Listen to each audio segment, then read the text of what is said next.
दोस्तों राम राम। बरसात के बाद ये उमस वाली गर्मी इतना परेशान करती कि पूछो मत। आए थे हम खेतों की तरफ, सोचा कि चलो थोड़ा घूम लेते, लेकिन इतनी गर्मी है, ये समझ लो कि सब पसीने सब तरबतर हो रहा है। और आज धूप भी बहुत अच्छी खिली थी। गर्मी तो रात सही थी, ये तो पता लग ही गया था कि रात में इतनी गर्मी है तो मतलब सुबह जो है ज़्यादा गर्मी होगी। और इतनी कड़ाके की धूप थी कि पूछो मत। दोस्तों मैं आपको एक पेड़ दिखाता हूँ। ये मतलब पहले हमारे यहाँ बहुत होता था, तो इसका मेन काम था, जैसे देखो ये लगा नहीं, ये जो सफ़ेद सफ़ेद फूल निकले हुए हैं, तो ये जो मेड़ है या बॉर्डर है वहाँ लगा देते थे। इसको काट करके ये छप्पर के काम आता था, इसका छप्पर बनाते थे, छप्पर के यूज में आता था। और इसमें जब हम स्कूल में पढ़ने जाते थे तो इसी की हम कलम बनाते थे। तो हमारे यहाँ सेठा बोलते हैं, कहीं कहीं सरपत बोलते हैं, और आपके यहाँ क्या बोलते हैं तो आपको पता होगा। तो ये अब समझ लो कि ये ख़त्म हो गया है, कोई नहीं लगाता इसे, सब काट कर ख़त्म कर दिया। ये तो वहाँ नज़र आ गया तो हमने कहा चलो उसको आप बताते हैं क्या चीज़ है ये। और पहले ये सब, जैसे ये जो आप रास्ता देख रहे हैं, दोनों तरफ ये लगा होता था। तब जो है सबके यहाँ छप्पर का काम होता था, कच्चे मकान होते थे, और कच्चे मकानों में छप्पर भी रखे जाते थे, परछती भी रखी जाती थी। लेकिन अब वो काम ख़त्म हो गया है। अब तो सब भैया सब पक्का हिसाब किताब हो गया है, कच्चे का तो कोई नामो निशान नहीं है। और एक मैं दिखाता हूँ आपको, एक देखो ये पेड़ लगा हुआ है, इसमें बहुत सारे कांटे हैं। ये इसको हमारे यहाँ बरकटा बोलते हैं, कहीं कहीं बैझड़ा बोलते हैं। इसमें गोल गोल फल आते हैं, तो वो खटमिट्ठे से होते हैं। तो इनको जो है हम पहले तोड़ करके स्कूल ले जाते थे। और स्कूल में क्या था कि भाई कि हमको जो है आप इंक की पुड़िया दो तो हम तुमको ये देंगे। तो ये तोड़ कर ले जाते थे और हम उनको देते थे, उनसे इंक की पुड़िया लेते थे, उसको पानी में घोल करके अपनी स्याही बना लेते थे। अब इसका भी रिवाज सब ख़त्म हो गया। तो कुल मिला करके अब पहले वाली चीज़ें अब नहीं रह गई हैं, पहले वाली चीज़ें नहीं। ये देखो ये जो पेड़ लगा हुआ है, ये पेड़ जो देख रहे हैं ना आप, ये पेड़, ये ऐसी औषधि है कि आपके पैर में गांठों में कैसी भी सूजन हो, इस पत्ते पर सरसों का तेल लगा करके, ऊपर से हल्दी और थोड़ा सा नमक मिला करके लेप लगा करके गर्म करके बांध लो। रात में बांध लो, सुबह सूजन गायब, दर्द छूमंतर। तो बहुत सारी दवाइयाँ हम लोगों के बीच में थी, लेकिन जब से ये खेतों में राउंडअप आ गया, राउंडअप नाम की दवा, तो वो क्या करती है, वो घास को सड़ा देती है, मतलब उसकी जड़ तक ख़त्म कर देती है वो। तो अब वो चीज़ नहीं रह गया है। दोस्तों मैं एक चीज़ मैं और आपको दिखाता हूँ, और ये बहुत कारगर दवा है। मैं इसको थोड़ा आपको करीब से दिखाता हूँ। ये जो पेड़ देख रहे हैं आप, इसको लह चिचड़ा बोलते हैं, और कहीं कहीं लपटुआ भी बोलते हैं, और कहीं कहीं इसको जो है लक्ष्मणवा भी बोलते हैं। तो इसकी जो है पत्ती से ले करके जड़ तक सब दवा है। पत्ती, अगर इसकी पत्ती आप काली मिर्च डाल करके और पत्ती का काढ़ा बना करके अगर आप पीते हैं, तो ये समझ लो कि बुखार छूमंतर हो जाएगा। और इसकी अगर दातून करेंगे, तो अगर आपके दांतों में पायरिया है या कीड़ा है, तो वो भी ख़त्म हो जाता है। अब जो दांतों में सुराग हो गया है वो तो नहीं सही होगा, उसको तो मसाला ही भरवाना पड़ेगा या डॉक्टर से सलाह लेना पड़ेगा। लेकिन बाकी अगर दांतों में किसी प्रकार की कोई समस्या है तो इस चीज़ से वो सही हो जाएगा। अब ये देखो, देखो सड़कों के किनारे आपको बहुत सारी चीज़ें मिल जाएंगी। अब ये देखो, ये नींबू लगा हुआ है, देखो ये नींबू बहुत उत्तम क्वालिटी का नींबू है ये। अब चूंकि ये सड़क के किनारे लगा हुआ है, इतनी झाड़ी है, इसके अंदर हम जा भी नहीं सकते हैं। अंदर बहुत सारे पीले पीले नींबू लगे हुए हैं, लेकिन अब इनको इस्तेमाल लोग नहीं करते थे, या क्या करते, ये सड़ करके नीचे गिर जाते हैं। इसके नीचे सारा आपको नींबू बिखरा मिलेगा, क्योंकि कोई इस्तेमाल ही नहीं कर रहा है। अब ये शहरों में है तो बिक जाए, लेकिन यहाँ देखो कितना बेहतरीन नींबू है ये। तो इसको हम अपने घर ले चलते हैं, आज इसको हम दाल में डाल करके खाएंगे। तो अब जो है सड़कों के किनारे या जो चक्रोट है खेतों के, उसके चारों तरफ ऐसे बहुत सारे मिल जाते हैं जो हमारे जीवन के लिए उपयोगी है।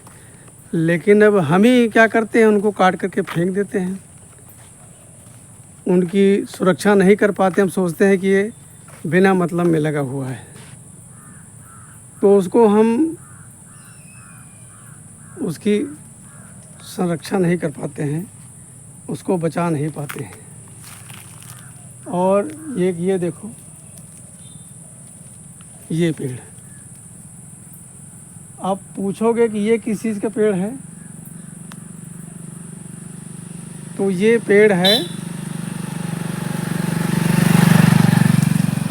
ये पेड़ है कपास का पेड़। ये कपास का पेड़ है जिससे रुई निकलती है, जिससे रजाई गद्दे तकिया वगैरह बनाते हैं। तो ये कपास का पेड़, और ये काफ़ी बड़ा पेड़ है, इकलौता जो है सड़क के किनारे ये लगा हुआ है। बहुत जगह इसकी खेती करते हैं, कपास की खेती होती है, लेकिन यहाँ देखो ऐसी चीज़ें लगी हैं, ये आपको गांव में ही मिलेंगी। बहुत चीज़ें अभी बच गई हैं, जो इक्का दुक्का रह गई तो रह गई हैं, सड़क के किनारे पड़ी हैं। और जयराम, तो जो पड़ी हैं उनको चाहिए कि इनको कलम करके इनकी शाखा बढ़ाया जाए। लेकिन अब क्या किया जाए, बढ़ा भी नहीं सकते, क्योंकि आप देखो ना, सब तरफ जिधर भी देखो, इधर पूरी आम की बाग लगी हुई है, और आप इधर देखिए सब आम की बाग लगी हुई है। तो मतलब हमारे यहाँ खेत कोई खाली नहीं है, तो इनको लगाया कहाँ जाए। तो जो बचे हैं वो बच गए हैं, लेकिन ये भी नहीं बचेंगे, ये भी कट जाएंगे यार, नहीं तो कल एक दिन को कटना ही कटना है। क्योंकि अब आजकल भैया रेडीमेड का ज़माना है, कौन कपास से रुई निकालेगा, कौन इकट्ठा करेगा, कौन बीज की छटाई करेगा।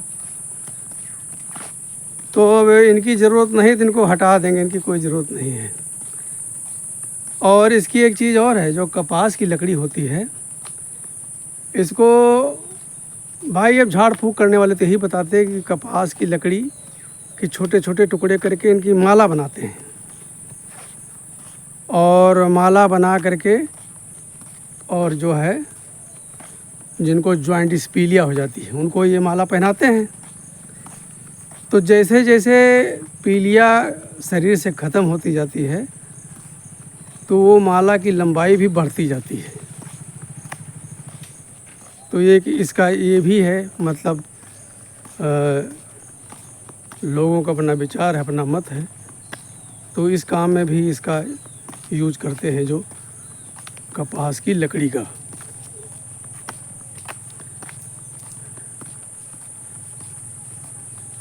आज कुछ ज़्यादा ही गर्म है,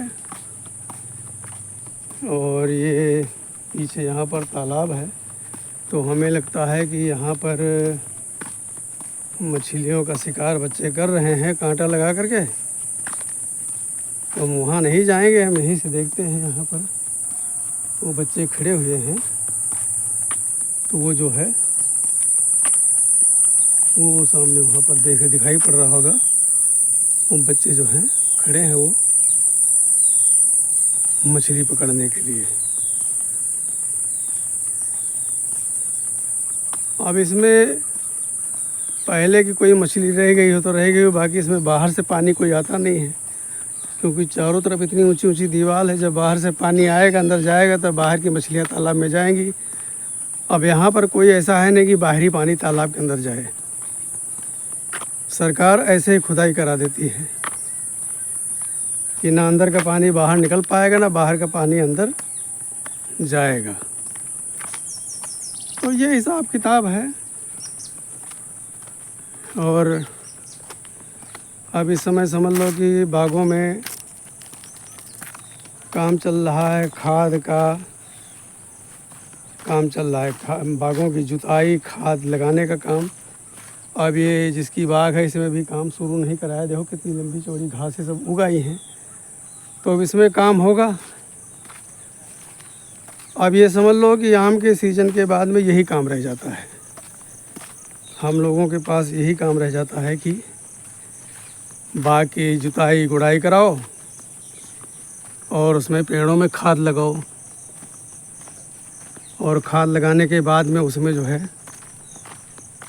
दवा का भी छिड़काव करना पड़ेगा, क्योंकि जो नई नई शाखाएं निकलती हैं तो उसमें दुनिया भर के रोग पैदा हो जाते हैं।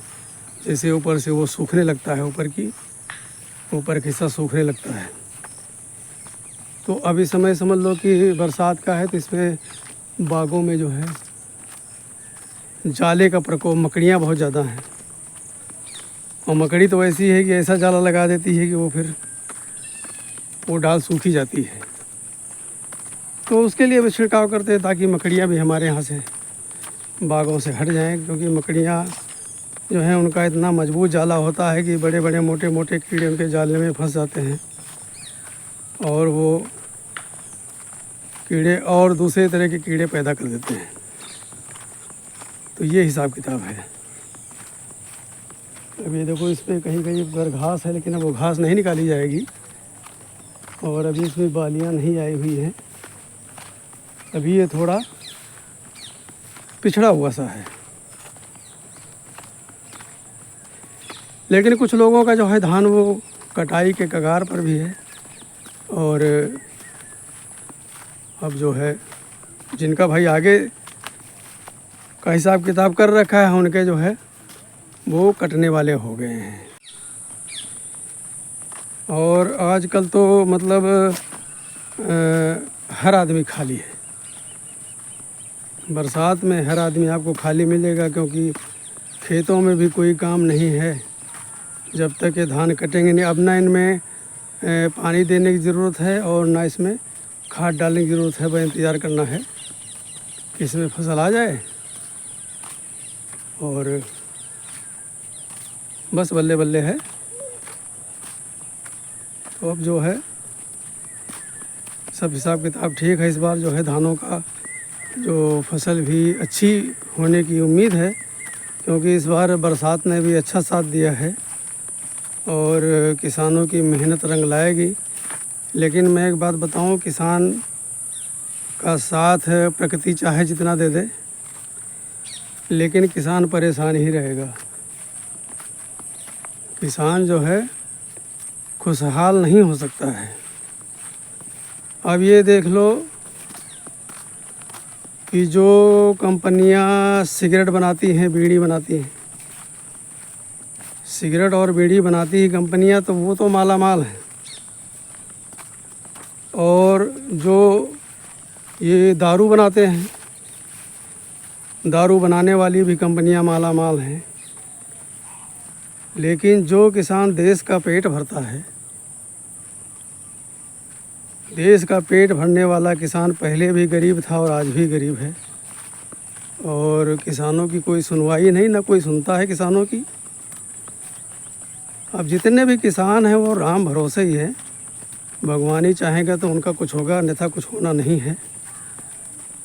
और किसान अपने मन मुताबिक ना तो वो रेट तय कर सकता है, ना अपने मन मुताबिक रेट पर बेच सकता है। तो सरकार अपने हिसाब से फ़ायदा देखती है, अपने हिसाब से रेट तय करती है। लेकिन ये है कि जो अनाज किसानों के घर से निकल गया और वही जाकर के मंडी में पहुंच गया, तो किसानों के घर से तो मिट्टी का मोल जाएगा, लेकिन वही चीज़ वहाँ जा कर के सोना हो जाता है। वही चीज़ जब हम लेने जाएंगे तो कम से कम नहीं 4 से 6 गुना पैसा ज़्यादा देकर हमको मिलेगा। अब ये देख लो, जो मोटा चावल है, मोटा चावल हमारे यहाँ से समझ लो कि 26, 27, 28 रुपये में या 30 रुपये में, मान लो 30 रुपये में मोटा चावल जाता है। और वही मोटा चावल अगर हम किसी दुकानदार के यहाँ लेंगे तो 55 रुपये, 60 रुपये में। सोचो, दुगने का फ़र्क यही हो गया। बारीक चावल हमारे यहाँ से 40-45 में जाता है। बारीक चावल जो है किसान के यहाँ से 40-45 रुपये में जाता है। वही दुकान पर जा कर के हम लेंगे तो 75 से 80 रुपये, 90 रुपये तक का वो चावल हमको मिलता है। तो किसान के यहाँ जो भी पैदा होता है उसकी कीमत ज़ीरो है, मिट्टी है। बस उसकी कीमत बढ़ती है किसानों के यहाँ से निकल कर के वो मंडी पहुँच जाए। मंडी पहुँच गया तो फिर वो सोना है। लेकिन किसान क्या करे? अब खेती करेगा, उसमें भी पैसे की ज़रूरत पड़ती है। बिना पैसे के आजकल कुछ नहीं होना है भाई। खाद का है, पानी का भी। ये देख लो कि हमारे यहाँ 250 रुपये से 300 रुपये प्रति घंटा सिंचाई है। ये तो इस बार थोड़ा मौसम ने साथ दे दिया, बरसात हो गई, अन्यथा किसान की हालत ख़राब हो जाती है। पानी देते देते कुछ नहीं बचता है। और जिन किसानों ने बटाई खेत ले रखा है उनके लिए तो मौत है, सही बता रहा हूँ। तो आज की अपनी वीडियो यहीं ख़त्म करते हैं। आज गर्मी बहुत ज़्यादा, तो थोड़ा चल के स्नान करेंगे। और ये वीडियो हमारा देख करके बताना कि हमारा वीडियो आपको लगा कैसा, और हमारा वीडियो आप देख कहाँ से रहे हैं, कमेंट ज़रूर करना। नमस्कार।